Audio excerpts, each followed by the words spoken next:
Hey everybody, my name's Daryl Bear. I'm gonna do a 5.5 Unreal sneak peek presentation for you today. So hopefully you guys wanna see some Unreal Engine, because we're gonna be doing that. And this is about as live of a demo you're ever gonna see. So we're gonna be flying by the seat of our pants, making it up as we go on some of the areas. It is a very early build of 5.5, so no promises. If it crashes, we're just going to start it back up and try again. And if it crashes twice, then we're just going to move on to the next thing. But I think it's going to work out. Hopefully, it's going to work out. We're going to find out. The presentation that we're going to be looking at today is kind of approaching it from the mindset of a DCC user, because that's kind of my background. But I will be showing some gameplay stuff and some of the things that we've been working on that. And these are just some of the things that I thought were kind of cool about the engine. It's not touching everything that's new. Like that would just, I don't have time to do that in an interactive demo. But it is covering some of the stuff that I really thought was pretty fun, and some of the things that were mentioned in the keynote you'll see in this presentation. A lot of what I'm showing is experimental. It's like labeled as experimental. Some of the stuff that I'm showing is just actually been moved into production ready or into beta. So there's kind of a variety of different levels of like where we're at in the level of completeness of the features that we're looking at. But all in all, the stuff's pretty awesome, and 5.5 is amazing. I don't know if you guys got to the keynote and got to see some of the content in that, but we're really excited about the things that are happening with the engine, and it just keeps moving forward. So what we're going to be looking at today is it's a little bit of rendering, a little bit of animation, some dynamics. I'm going to touch on Mutable really quickly and kind of just explain to you how that's set up and how we're using it actually at Epic. And that's going to hopefully take us through about 45 minutes. I'll have some time for Q&A at the end, unless I go really fast. I do tend to talk quick. New York, it just comes out, and I try to talk slow, but I get excited, and I get excited, so I talk fast. So I apologize if you're a non-native English speaker, because I do tend to get amped up. And I just drank a big coffee too, so now I'm really, I'm fighting the midday little lull there. So as I said, it's a live demo.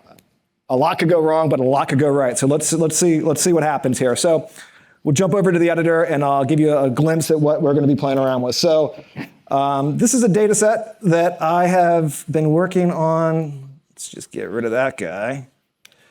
For a little bit now, kind of as 5.5 sort of started coming online, I started figuring out what I wanted to show. I wanted to make a diner, like Route 66 vibe, and I like big mechs, so I'm like big mechs and cool vans and desert scenes. So I've been working on this for about 2 months off and on, and pretty intensely the last few days, honestly, trying to get it together for the show and get those renders out for the keynote. It's a bunch of stuff that's been kit bashed together. So there's a bunch of Quixel assets in here. There's stuff off of Fab or the marketplace in here. There's stuff I made in Maya. All the trees are Quixel, a lot of the rocks are Quixel, and a lot of the other assets are kind of coming from a variety of places, and I'll be kind of talking about those as we go. And the first thing that we're really going to be kind of thinking about or talking about is some of the improvements that we've made to rendering. And rendering has come a long way since UE5. We're continuing to make it both more performant, but also the visual fidelity continues to increase. Looming gets better, looming gets faster. And 5.5 has some really great new features, specifically around that. There's a new functionality called Megalights. This scene is actually using Megalights. We'll be going ahead and looking at that also. There's also the improvements to the way that we're threading. So we continue to work on that. We will continue to work on that. So the performance is much better. Hardware ray tracing is on by default. That's also new in 5.5. Both the render thread and the RHI thread have been parallelized now. So we're seeing really nice improvements in speed. And we've improved the efficiency of the CPU code for skeletal caches and things like that. And we'll be looking at that in conjunction with nanite skeletal meshes as we kind of look through this presentation. That robot's actually a nanite skeletal mesh, and we'll dig in and kind of talk about the impact that has on the ability for you to work in a slightly different way, especially if you're doing nonlinear content, right? If you're going out to a mobile platform, chances are you're not going to be sending a 6 million polygon robot like I have in my scene to your phone, but I'm just trying to make really cool looking pictures that are fast and performant that I can burn out to make these movies with. So for me, throwing in that kind of film res asset and just not having to worry about it it's just great. It really accelerates the way I approach working in the editor and in the engine. So let's go ahead and let's just close this down really quickly. We'll go back out of animation mode, and we can just explore this scene a little bit. Actually, let's go ahead and just give that guy a kick, just so he doesn't shimmer like that. So what I've got going on in this environment, obviously, it's a relatively large world. It's using nanite, again, pretty much everywhere. So the terrain's a big nanite terrain. I've got this crazy windy little spline-based road that goes shooting down the mountain range, and it kind of goes off that direction. Really, really big, vast environment. And again, tons and tons of detail in this scene, primarily because I'm tapping into nanite meshes, right? So if we look at the nanite triangles in this, it's really heavy, right? Especially this robot. Like if I fly in on this robot, he started off as a fusion model. So he came out of a solids application. And if you look at something like some of these fillets, right? Like these little guys right here, all those little rounds and bevels and fillets and things like that, they're really, really densely tessellated. I brought it into Maya, did all the UV work inside of Maya, then went over to Substance Painter to do the texturing work, and then just brought them in and turned them into a control rig and got that really fun animation on them that was done by my friend Frederick, who kind of helped me out with that. So that's the basics of what's going on with that robot, and the fact that he is this nanite skeletal mesh makes him much more performant. Like he's much, much faster than he was before he got turned into that nanite skeletal mesh. And he just works really nicely with virtual shadow maps and all those things they all stack on top of each other and layer together to give you this end final result. The other thing that's worth noting is in the scene, we put a lot of work into removing noise in the environment, right? So we've got a really great new denoiser, right? And this has a huge impact on almost everything that you do, right? So in this environment, that's why kind of I went with the diner was like, all right, I had to show like rough reflections on metal. So I'm like, all right, cool, diners are metal. I'll make a rough reflective metal diner. And you can really get a sense of what those reflections are doing with that new denoiser. When you zoom in on areas like this, like prior to 5.5, that would have a lot of shimmer in it, right? Like that reflection would not look that refined and that tight. It wouldn't, even though it's a blurry reflection, it still wouldn't have that kind of that crispness to it that doesn't shimmer and do weird things.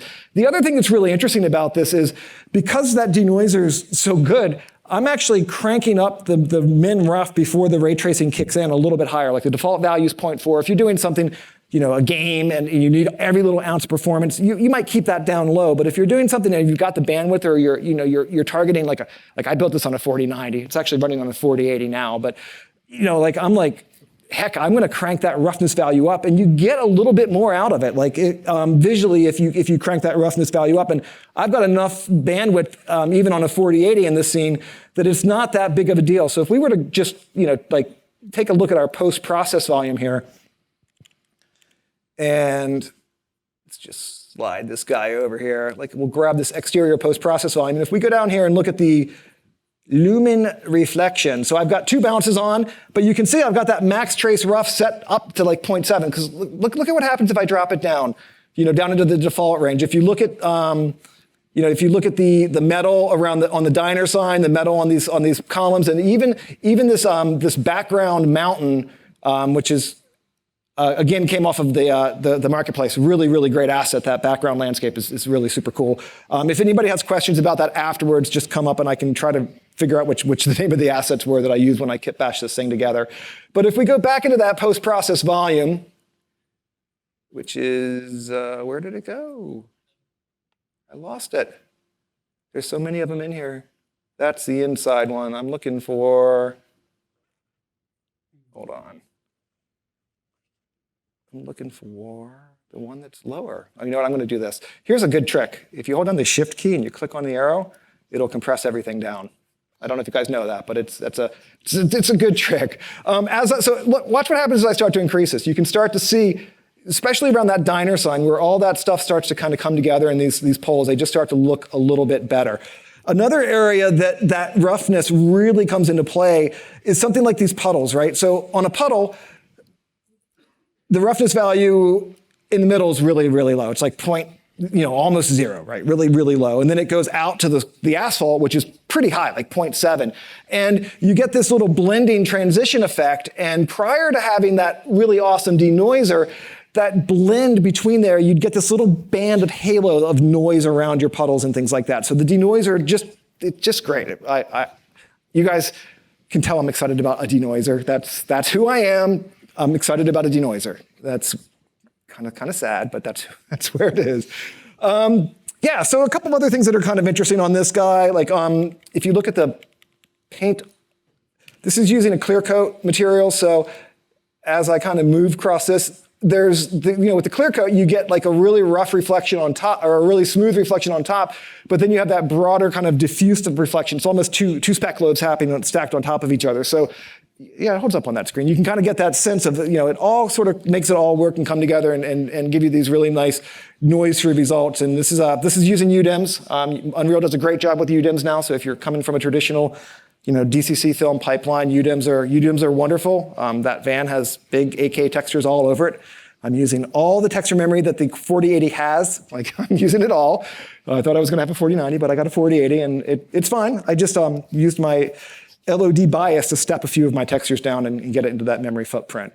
So that's basically it for the improvements to Lumen. Ray tracing's on by default. Performance is better. And the scene actually, even though it doesn't look like it, is being lit with megalights, okay? So I've got, 300-400 lights inside of this scene right now. It looks like it's lit by the sun, because it's pretty much being lit by the sun. But if we start to change that sun and drop that sun down, you'll start to get a sense of why I have megalights turned on. And sometimes when I use Control L to move my sun in this scene, it works, and sometimes it grabs not the sunlight and it grabs a different light. So, dynamically lit scenes are really great. They're fun. You can just wiggle the sun around and you get some cool stuff, right? So I've actually got a ton of lights. Like if we look at, something like this, and again, as the light goes down, noise starts to increase, so that denoiser is actually working even a little bit harder now on this more dusky kind of light model that I have set up. And if we just hit the G key to bring up what's going on in our scene, where are all of those lights, you ask? Well, they're doing like, I have a bunch of little tiny kicks floating around those neon lights. You fly in here, like each one of these little neon guys has a little area light. There's little neon tube lights that are getting extra kicks. You fly into the diner. Again, tons and tons of lights. Now you'll notice that as I'm moving from day to night, that the light values from my diner and my gas station, they all just kind of work, right? Like if I drop the sun down a little bit lower, just hit Control L and let's get this to a full night scene. Did you see how like the light, even though when it was sunny, you could still see the light inside the diner, right? Like if we look at the diner now, it's still going to have light on, but it's not going to be overly blown out, right? And the reason that's happening is we've added and I don't even know if it's in the release notes or the docs. I just found it. There's a new parameter. There's actually two really cool new parameters on lights. Quality of life stuff. Like, this is the best thing about it on the Unreal Engine. There's developers that will just drop something in and you don't even know, and it just shows up one day and you're like, well, I didn't know I needed that in my life, but man, is that great. So what this new parameter that they added to lights let's just go in here and I'll just select one of these lights just so that we can look at it. Zip on into this diner. Need to grab a light. Let's grab, those icons are small. That's fun. All right, yeah, so if we look at this and we search for exposure, maybe that's not going to come up. Let's do it like this. Grab you. Yeah, so this inverse exposure blend is the new parameter, and that allows you to basically set a value so it looks at the overall luminance in your scene and adjusts as the sun goes down. It basically decreases the intensity of those lights inside the diner, and then when it goes up to the 50,000 LUTs that's on the sun that I have, when the sun's at the highest point, right, and it's up and it's just super bright sun, it just lifts the intensity of those lights so that diner still stays lit. And the same thing's kind of happening, in the little gas station, right? Like if we fly over and go explore my gas station, inside of here, there's some interior lights, and these are using the same idea, the same workflow to kind of keep that light balance regardless of what's happening with the sun, which is pretty dope.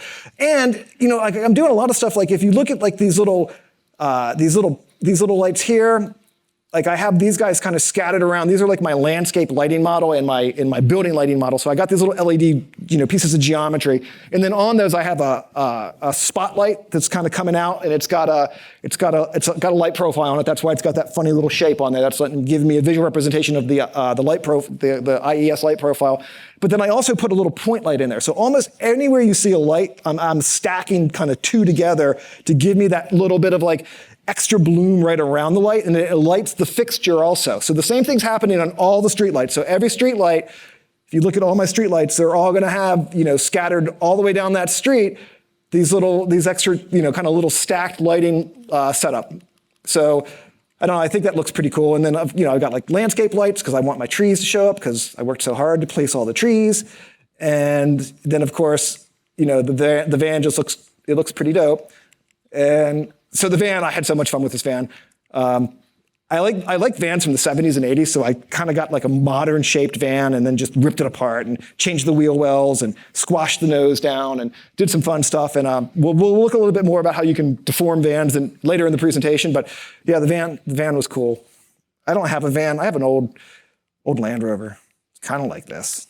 Van's cooler though. Anyway, let's keep moving forward. So we talked about lights. We talked about, this is new. This is also very, very cool. There's a couple of other things that are going on in this scene. So if you look, I've got a moon, yay, and stars. That's using the new, what is it called? It's a new plugin. Let's go to plugins and search. I call it the wrong thing. It's Day Sequence, maybe. Oh, that's not a plugin, is it? Yeah, that is a plugin. Let's search for this guy. Yeah, Day Sequencer. So this is new in 5.5, and it's just a fancy material that comes with a timeline, but it lets you texture map the moon if you want. The moon itself gets positioned based off the light that's got, the ID. When you make a sun sky system in Unreal, you get to define your sunlight, and then the second light that you put the integer up one value to 1, that becomes your moonlight. So the position of that moon is tied to my second light that's in my scene. So I've got 2 directional lights in my scene, one for the sun, one for the moon. And as the sun moves, it will crescent the moon and do all the things you'd expect it to do with the moon. And then you can shove your own texture maps on the moon.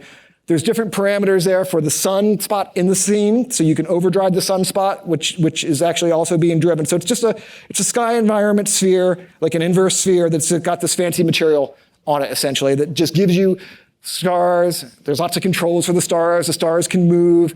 But yeah, so that's another new thing in 5.5 that I'm actually using in this scene. And then the final thing that I want to talk about for rendering is the new cloud master material. So it's still using the volumetric cloud material, same one that we had previously, but it's much easier to work with now. It's just, well, it has words that humans understand as opposed to like what the original one had. I still had fun with the old master material, but I kind of came up with some clouds that looked good, and I just always use those over and over and over again because I just didn't want to try to ever do that again. But the new one is pedestrian. Anyone can pick it up and play with it. So let's just check it out. If we just search for cloud. So here, let's check out this one just for fun. I'll bring up an instance of it, right? So this is the legacy one with, all these fun words that I can't pronounce or spell. Don't know what they mean, but you move the sliders around and you can make some clouds. It's okay, cool, great, whatever. But now we've got this new one, which is what is being displayed in our scene now, and it's just so much more accessible. So I'll make this a little bit longer so you guys can kind of see what's going on with it. All right, so there is the cloud layout section, then there's the cloud shape. So if you go into this, there is, really simple controls for how much coverage you have, right? Like it just grows a cloud. It's much easier than it did in the previous one. But then there's also the cloud type. So these are just, you can mix between, all kinds of different levels and the different types of clouds that you have. And obviously there's stormy clouds. And then one of the other things that's really great is just a cloud density. So you can just, kind of crank that up or crank that down, and it doesn't change the overall shape. It just gives you the ability to make them, a little crisper or a little wispier or a little softer, a little more transparent, just by adjusting that density. And then if you look in the storm section, there's controls for adding lightning and things like that. So it's just a much easier more accessible master material that's still driving that same volumetric cloud material that we've had previously in Unreal. So that's also new in 5.5. So let me think. Did I talk about everything? We talked about nanite skeletal meshes. Oh, this is the craziest thing. Again, it's a really silly little thing, but if you look at this, and I think it's convert. Yeah, convert actor type. So you can convert the light from, if you've got a point light and you want it to be a directional light, or a spotlight you want it to be a directional light, you can convert your light type. So tiny little silly thing, but man, if you're a lighter, it makes a huge difference in your day. So we talked about the cloud master material. I'm not going to show it, but there is now the ability, and if you're a landscape artist or a level designer, we now have the ability to do geometry paint directly on nanite meshes. So it's like doing vertex paint on nanite meshes, but then it can transfer down onto LODs and non-nanite based meshes.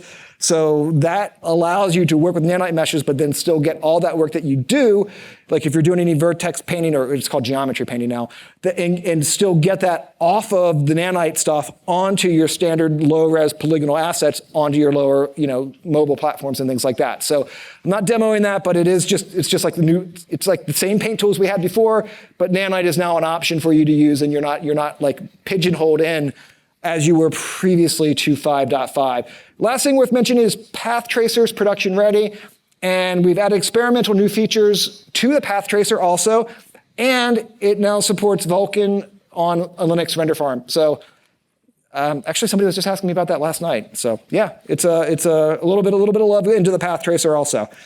Okay, so that's it for rendering. So animation tools continue to improve. There's been some nice additions to the modular control rig. That's great.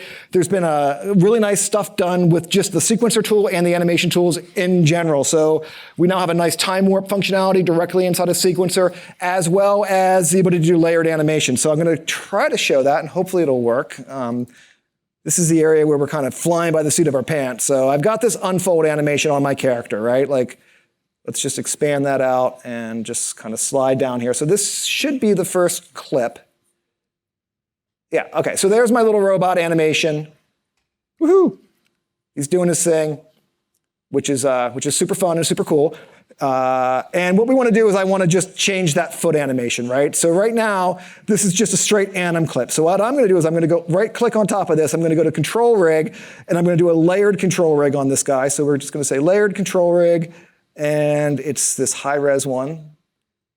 So we'll add that on. So now we've got a control rig on here, which is great, whatever, cool. It's got all these controls, and I can start animating directly on this control rig, and it would be an additive thing, right? But that's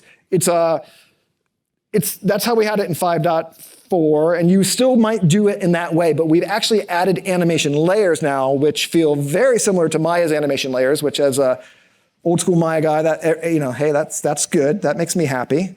So how does it work? Well, basically, let's just go ahead and let's grab this guy's. Let's hit G to get our control rig to show up. We'll grab his foot. So with that foot active, I'm going to go over here and we're going to go to layers. So we've got this new layer window, and I'm just going to drag and drop it right over there, and I'm going to say make a new layer. So with that animation layer, on that foot highlighted, I'm just going to set like a bounding key. So I'm going to set like one there and then one there on both ends, and I'm just going to make that arc a little bit higher. So we'll just say, okay, left foot, cool. We'll keyframe that. We'll move forward in time. We'll drop that foot right as it plants.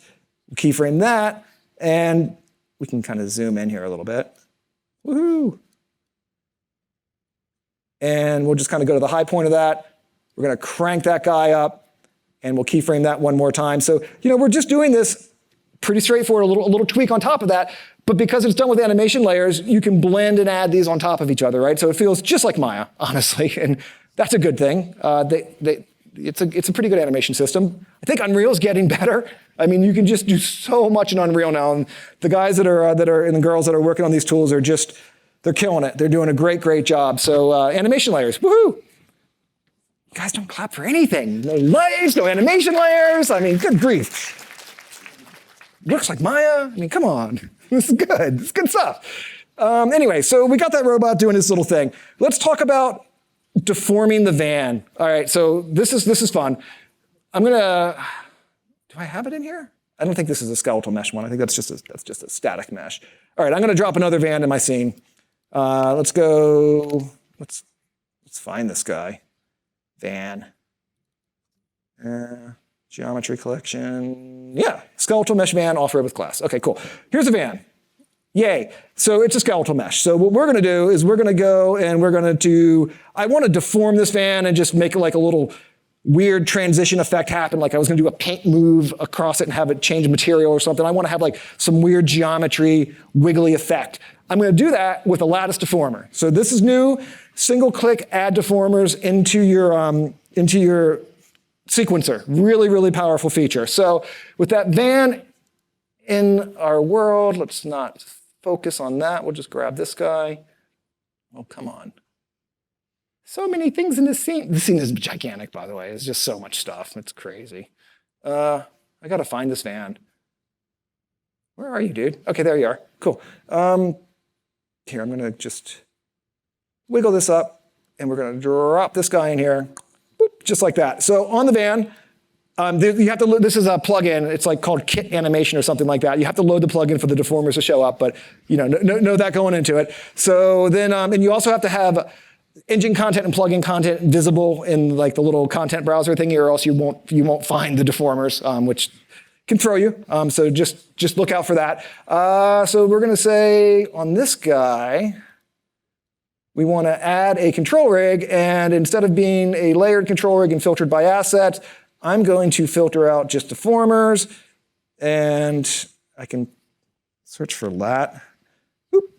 I told you I couldn't spell. I wasn't lying. I'm just going to put this 4x4 lattice on it. That's fine. You can do it. You hit G. Come on. Oh, don't die on me. Please don't die. Okay, there it is. All right, I got a lattice. Yay. And then if you look at the lattice, there's a bunch of controls. So I'm just going to go to the global control for that lattice. And right now the lattice isn't doing anything, right? Like it's just chilling out there in the scene. So I'm going to scale it up really big like that, and I'll scale it like that. And then I'm just going to drop that guy down on top of my van. And then I'm going to grab a point, and I'm just going to like do that. Like, look, yay. So it's like, this is also several million polygon model, right? Like that's a big old model. And the cool thing about this is, like I said, if you wanted to do like a wiggly transition effect, you can kind of punk it out a little bit, like grab some of these points and just, do something like that. And then you can take the lattice back here at the global level and then just wipe it through it. I got to zoom out a little bit further so you can see that effect. But if you're trying to do like a little animated transition, like trippy thing, you just swipe that lattice with those deformation points on it across your object, and boom, just like that, you got a cool transition effect. I'll talk faster so that we have time for questions at the end. All right. So UX improvements. Oh, there's a new skin transfer algorithm. That's kind of fun. Layered animation, and then the deformers. Control rig stuff. Chase is doing a really great talk on control rig. So if you guys are interested in control rig, they added a lot more really polish to it, many more presets. Control rig, by the way, is all modularly built, right? So the original ones that we shipped it with, you could have added your own control modules to it all along, but we've added several more, simple reverse legs and orientation constraints and things like that have been added to control rig. So make sure you check out Chase's presentation if you want to learn more about control rig. So we're going to keep moving forward here, and I'm going to go to talk about choosers. All right, so choosers. Did everybody download the motion warping sample content that we just came out with after 5.4 came out, that library of all that motion capture data and the system that allows you to blend and do all the really great transition effects? And that's cool. It's really powerful. And it works on choosers, right? Choosers are part of the way that system works. Choosers are production ready now in 5.5, and they've had a lot of really nice little enhancements and improvements made to them. And I'm gonna show some of that to you right now. So let's go ahead and we can just blow this away. And hopefully my robot didn't get all shimmery. Yeah, that's good. Sometimes he gets all weird looking after you close down the sequencer and he's been animated with it, but he's looking good because I like my robots to look good. Anyway, so I've got this back here. I got this little little girl. She started as a metahuman that I then brought into Maya and then shrunk wrap all these clothes on her and then skinned them up and then brought her back. And so she's like, she actually gets to control the mech warriors. Like she has a VR headset and she remote controls them with like a big glove. I have this whole story. I didn't finish it, but I have it in my mind, like it's there. Like I could do this story and someday it's gonna happen. Maybe it's on the demo pods, I'll have some time this week and I'll finish my story. Anyway, what I did is I just went into the example content and grabbed one of the chooser examples that ships with 5.5 and dropped it in my scene. And we're going to switch our game mode really quickly. Or actually, it might already be set. Let's see. Oh, I'm already set. Cool. So let's go ahead and hit play. Hopefully it works. You never know. Could play. Hey, it worked. Ooh, I'm over memory. Uh-oh. Well, that's okay. I don't mind. Shh, don't tell anyone. It's okay. It's a little stuttery because of that. Anyway, if I get close here, eventually she's going to start moving, okay? So what I did is I just walked into a trigger box. And what that trigger box does is it starts letting me use these sliders, and the sliders are ultimately driving the chooser. So if I move it to one side, she's going to get hit to that way. If I increase the intensity of the move, this is just randomly changing what clips she's going to grab. So if I move this to the center, she's going to move straight forward and back, and then this is right. And then if it's 180, it goes to 360, so then she'll start going forward again. And then there's a Boolean switch. So if I pull this is all just underneath it, driving a chooser, right? So now she's doing these different clips based off of the random things that it could pick that are inside of that chooser. And as I move the slider here, she'll start going to that side. And if I move this one, she'll start going to that side. So what is that doing underneath it all? Well, let's go ahead and pull up a chooser. And I'm going to just see if we can do something like... So this is the problem. I designed it on a bigger video card. I'm bringing my own card with me next year. I'm going to bring my own card with me. I'm done with this 4080. I want my 4090 back. Anyway, let's go ahead and I think if I was smart, I dropped these things in these little... You guys use these collections? Or favorites? Anyone using that stuff? Yeah, that's good. They're new to me. I haven't used them a lot. So if we look at this, we'll open the base chooser. So what happens is this is a chooser window, right? So the first base chooser basically goes through and it's going to choose between two other choosers. So it's going to go out and use a separate chooser for the die sequence and then a different chooser for the main hit sequences that we were playing with. So there's two choosers that this chooser sends stuff to. Now, new in 5.5, this is a sort of a legacy workflow, or not legacy, it's just a different way of doing it. But you can now do nested choosers directly in the UI. So that's a new feature in 5.5. You don't have to have separate choosers sitting in the content browser. You could actually do them all in one window with nested choosers if you choose to. That's kind of funny. So some other things that are also interesting and new is a lot of the operations and things like that. There's more choices. There's now also a randomized choice, so you can use that to really kind of bring a lot of life and variety into what the chooser's doing. So several different things have been added into that. So what we're going to do is we're going to actually close this one down, and we're going to bring up reaction death. Actually, I think the other one might have more stuff going on. Let's see. Yeah, all right, so this one's got a little more going on. So, yeah, like I said, there is new enums in it and things like that, so you can use that to add more logic and things like that. But we've also added, and this is really great, I'm going to minimize this down a little bit so that hopefully I can have both windows up at the same time while this is going. We have a debugger, right? So if I turn the debugger on, in theory, if I hit play here, it should actually show me what's going on. Hopefully it's going to work.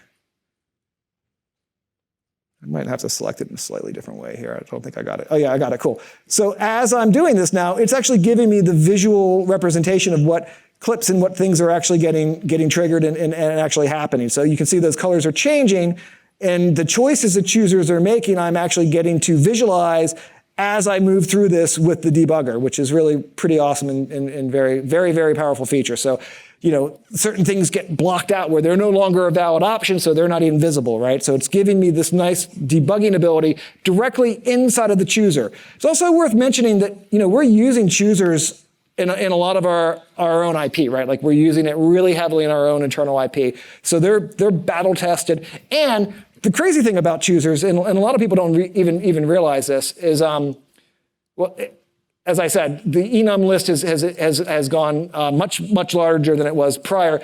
But it doesn't have to be just tied to animation data, right? You could use the chooser to choose anything. You could trigger audio with it. It's literally anything that's available to you in Unreal, you can use the chooser to then kind of make driving choices to it. So it's a really powerful feature. Don't think of it just for blending animation clips, I guess is the takeaway that I'm trying to make there. Yeah, and the random feature is actually really pretty awesome. It's deeply integrated with blueprints. Works really great with motion matching. It's a very, very powerful tool. And lots of fit and finish in 5.5 for that. So the next thing that we're going to talk about, now that we've done choosers, I think I'm not sure, maybe mutable? Let's see. Yeah, it's mutable. Okay, so this was in the keynote a little bit too, just for a second. I don't know if you guys saw that, but mutable is, again, a tool that we use a lot, like the minifigs are like just massive mutable thing, right? A really, really powerful tool for if you need to make a lot of assets, right, that are highly customizable with a lot of variants, like thousands and thousands of variants. Mutable is an amazingly powerful tool for doing that allows you to do it in a very visual way. And it can work with data tables, right? So the idea is you can build up a graph, and let me just pull it up. I'll bring up my mutable girl. Ooh, microphone. All right, so here's that same survivor girl. And when I was setting this up in Maya, what I did is I made it extremely modular. Like the helmet's made up of a whole bunch of different parts. All of her different layered outfits are made up of a variety of parts. And mutable not only allows you to build a logic around how you're going to make all these different configurations, it also has a whole section that allows it to be optimized, right? So it's thinking about how to get the lightest weight asset onto the platform. So it can combine texture maps. It can blow away geometry in areas that you don't see it when you don't need it. And you're not manually doing all that. The idea is you're going to build a smart system that then is adaptable to the data sets that you ingest into it. So something like this graph is pretty representational. Like I was talking to the developers of the like the guys and girls who worked on Mutable, and they were saying like this level of graph is not terribly dissimilar from what a minifig is. And essentially you build a high level graph, and then for the Lego stuff, they're feeding a data table into it that then has literally thousands of variants, but the high level logic kind of sits at this graph. And that's basically what we've got going on here is each one of these little sections is taking part of the character. So like the helmet comes in, and then even though it's a single mesh asset, Mutable knows all the different parts of that helmet. It provides it to you in a graph way that you can then essentially wire it together to build a simple little machine that lets you get an incredible amount of combinations set up. So essentially, the skeletal mesh comes in, you separate out all the different parts from the skeletal mesh, they get shoved into, in my character, we have it set up where there is a head, right? There's a body, and then there's the clothing. So the clothing is going to be everything that's not basically the underlying skinned mesh of the character. So the helmet, the cloth, the pants, the gloves, all that stuff for this little survivor girl is done through the clothing. So that's really kind of the logic is, there's the helmet, there's the head, then there's clipping meshes, which we're going to talk about in just a second. And the clipping meshes are just really simple little volumes that you make that allow you to say, when I put the jacket on, I don't need to carry all those polygons around that are underneath that jacket anymore, or they might even be passing through. Like that's the big thing is like, you don't want to have to manually make 1,000 versions of that jacket that fit every character. You want to make one version of that jacket and then clip out the stuff or shrink wrap that jacket into areas and do some simple morphing of that jacket to make it fit all the different variants that you have. And that's what this tool gives you the ability to do. So if we kind of look on the right-hand side on the instances, you can see these are all some of the switches. And all this is really doing is taking the logic that's in this graph, and these are the parameters that are exposed. So I've got the ability to turn on and off the backpack. I've got something like her gloves, like the feet clipping plane, that's going to be like if we turned off, let's go down here, And let's turn off the boots so you can kind of see what's going on. So we put the boots to none. She's got feet under there, but if we look, you can see that there's actually a clipping volume that's been set up for the feet. So I can come down here and I could say, you know what, let's clip those feet away. I don't need those feet if I put the boots on. So you kind of build this logic into it with those graphs and with those nodes to give you a very configurable set of characters in your scene. And it doesn't have to just be characters, right? It can be anything in Unreal again. It could be vehicles, it could be weapons, it could be anything. So Mutable, super, super powerful tool if you've got a massive amount of data that you need to corral into something that's a bit more manageable. So hopefully that makes sense. It's a really fun tool. And then of course, I got to put on her other. She needs her gun and she needs her upper body clipped out, and I'm going to put a jacket on her.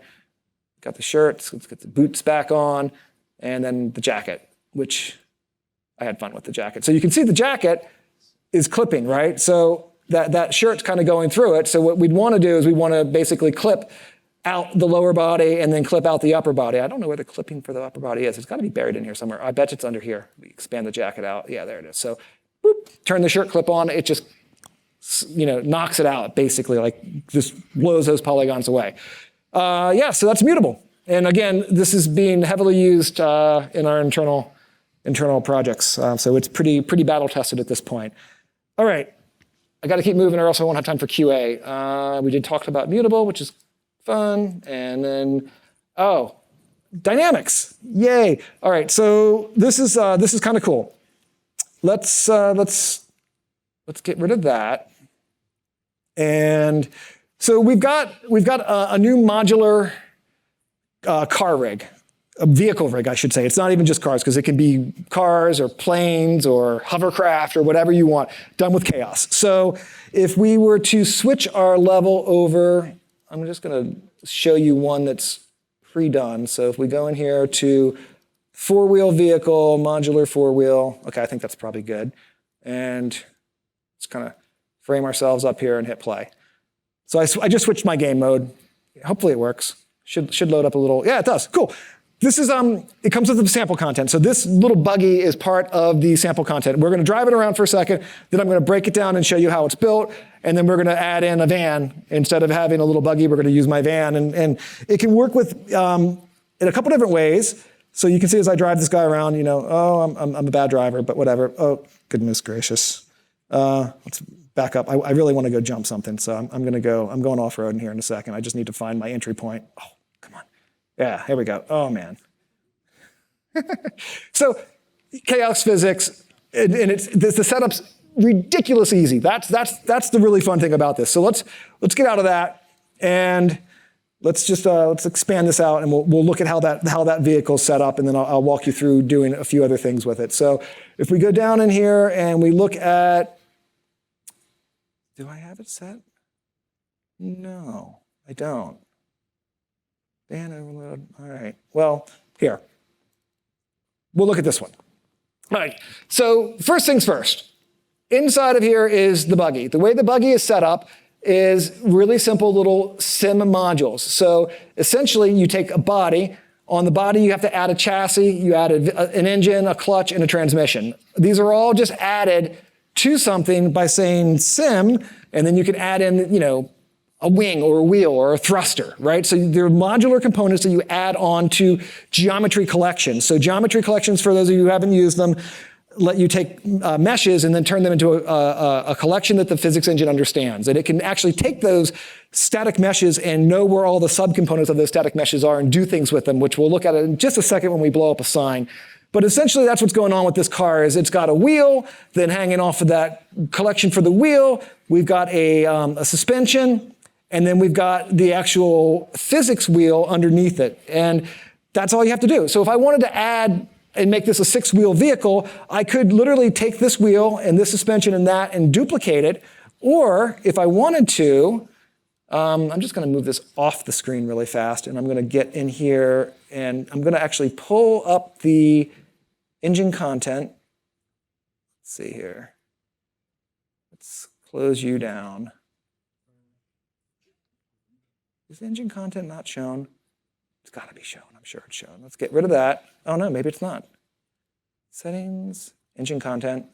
and settings, plugin content. Okay, cool. So in the engine, this is a plugin that you need to load for both of these to show up. If you go into plugins and you go down here into, oh, that's why it wasn't showing up. I did have it dragged into that thing.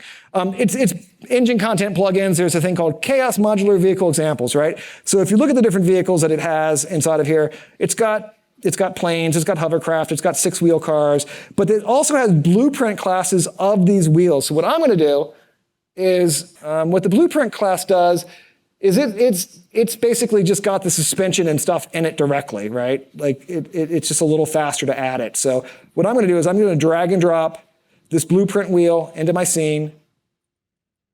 And did I do it? Maybe? I can't see if I did or not. You see a wheel blueprint? I may not have done it. I thought I could drag and drop it in. Maybe I have to drag and drop it in here. Let's put it underneath that guy. Okay, there we go. Where'd you go? It's under, oh, wheel. I did it twice. Okay. Well, I needed 2 wheels anyway because I want to make a 6-wheeled vehicle. So, woohoo! Look, I'm building a car with 6 wheels and like, it's easy. Like, crazy. Okay, cool, compile. And what is this one called anyway? I'm not sure what this vehicle's called.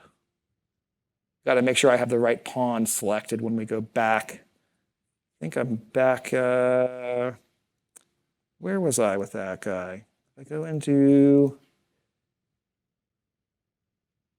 I don't remember where I was working out of. You guys remember where I was working out of? Van probably, right? Like I like my van, so I'm probably in there.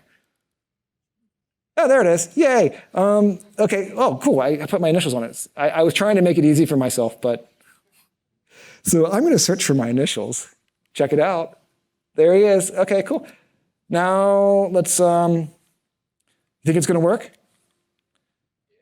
I think it's going to work too. What are we going to say? Let's see if we got a 6-wheel car. Vehicle. Yeah. Dope. Yay. Now, it can also work with skeletal meshes. Now, this is the area where it might crash because it has crashed a few times for me for this. So what we're going to do, oh boy, I'm getting nuts. What we're going to do is we're going to, instead of using just a modular rig, I've got this one setup that's essentially it's the same thing. It's you build the system with the wheels, the transmission, the engine, the chassis, but I'm having a skeletal mesh that gets dragged along for the ride, right? And it ships with, in that plugin directory, there's a sports car set up with a skeletal mesh. So I set my truck up with the skeletal mesh just to show the variety of it. So we'll say skeletal modular vehicle game mode, and then in that guy, we'll search for van, and we want to get our van skeletal mesh modular vehicle thingy, and we'll kind of pull over. I got an army of vans. Look at this. I'm going to have 3 of them now. All right, so we're gonna hit play on this. Hopefully, fingers crossed, things are good to us. Yay! And then check it out. I can drive my little van around. Let's go chill by our diner.